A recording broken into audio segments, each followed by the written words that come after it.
Assalamualaikum warahmatullahi wabarakatuh.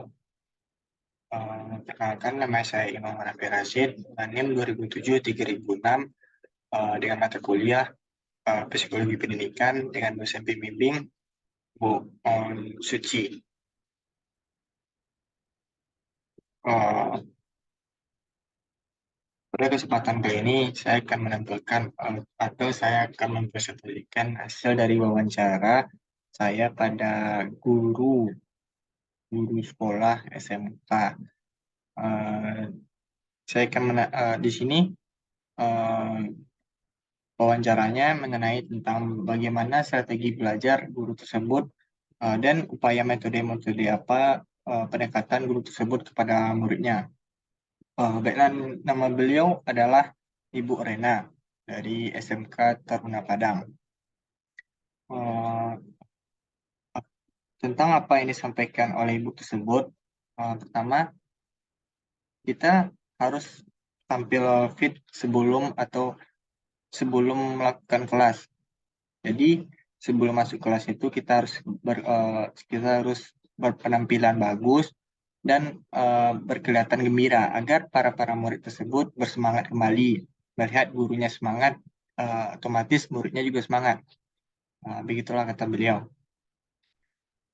Setelah itu kita menanyakan kabar dari anak murid tersebut. Itu tuh sebagai bentuk kita perhatian kita terhadap murid. Uh, Ketika murid kita ada yang mengantuk atau lagi malas-malas, kita tanyain kabar terhadap murid tersebut. Otomatis murid tersebut akan respect terhadap kita. Murid tersebut memikirkan bahwa kita ini peduli terhadap mereka. Jika mereka itu ngantuk, kita suruh mereka peregangan badan atau cuci muka terlebih dahulu. Sebelum melakukan pembelajaran, kita tanyain dulu nih kabar dari muridnya satu-satu. Atau bisa sekalian untuk mempersingkat waktunya, kita tanyain gimana, sehat atau enggak. Atau ada murid yang tidak tidak kurang enak badan, kita laporkan atau kita bawa ke ruang UKS. Selanjutnya, beliau mengatakan tentang jika kita ingin mendekati murid tersebut, kita harus mengenali individu terhadap murid tersebut, karena individu setiap murid berbeda-beda. Dan kenali juga gaya belajar dari murid tersebut. Ada gaya belajar murid tersebut yang suka misalnya praktek langsung. Jadi ada yang suka melihat, ada mendengar, dan ada yang praktek langsung. Jadi ketiga poin tersebut kita gabungkan dengan cara metode kita belajar agar para murid-murid tersebut mengerti sesuai dengan tiap pemahamannya.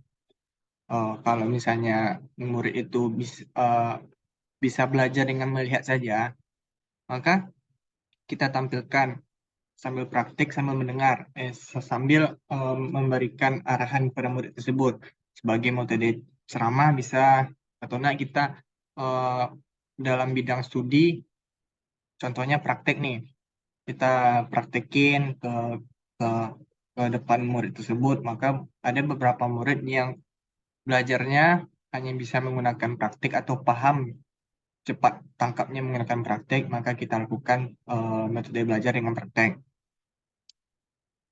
Setelah itu, jadilah sosok panutan terhadap murid tersebut. Uh, Jika kita terkenal menjadi guru yang baik, maka murid-murid tersebut akan segan atau respect kepada kita. Jika walaupun ada murid yang bandel atau nakal, maka kita kenali atau menjadi panutan terhadap murid tersebut. Setidaknya kita mengerti atau paham apa saja yang dirasakan oleh murid tersebut. Jika murid itu nakal, kita bimbing uh, sedikit demi sedikit menjadi lebih baik. Pertama, jika dia nakalnya bolos-bolos, kita ajakinlah dia untuk ayolah untuk belajar. Belajar itu senang gitu. Setelah itu Atau bisa jadi kita murid-murid nakal itu senangnya kan tidak untuk dalam segi belajar dia membosankan.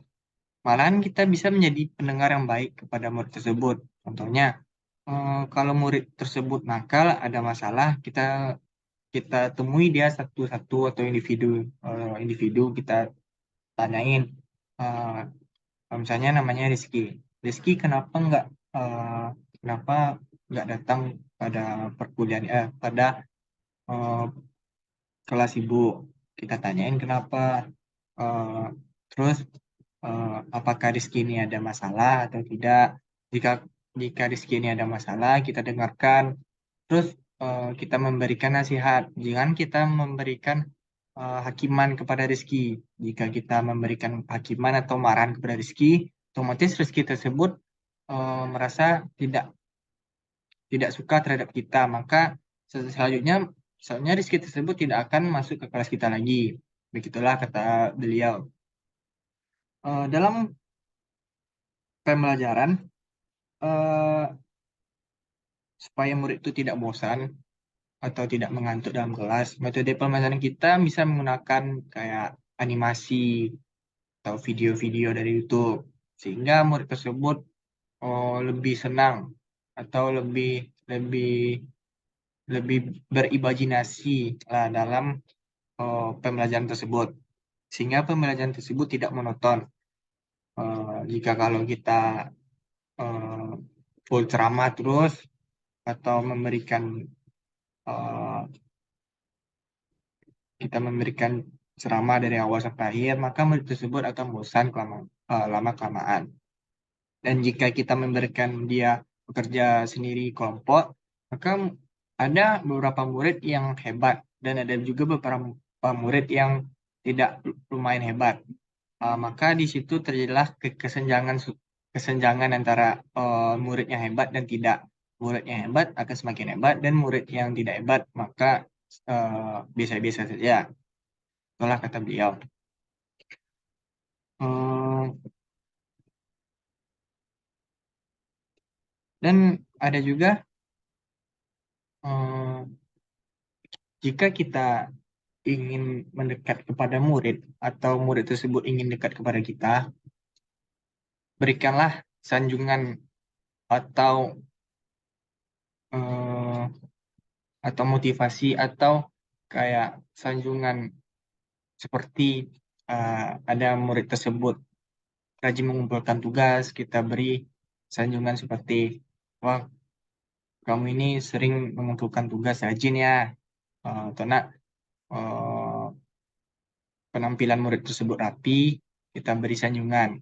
Murid tersebut otomatis merasa, wah, eh, apa yang dilakukannya itu dihargai oleh sang gurunya, tidak diacuhkan.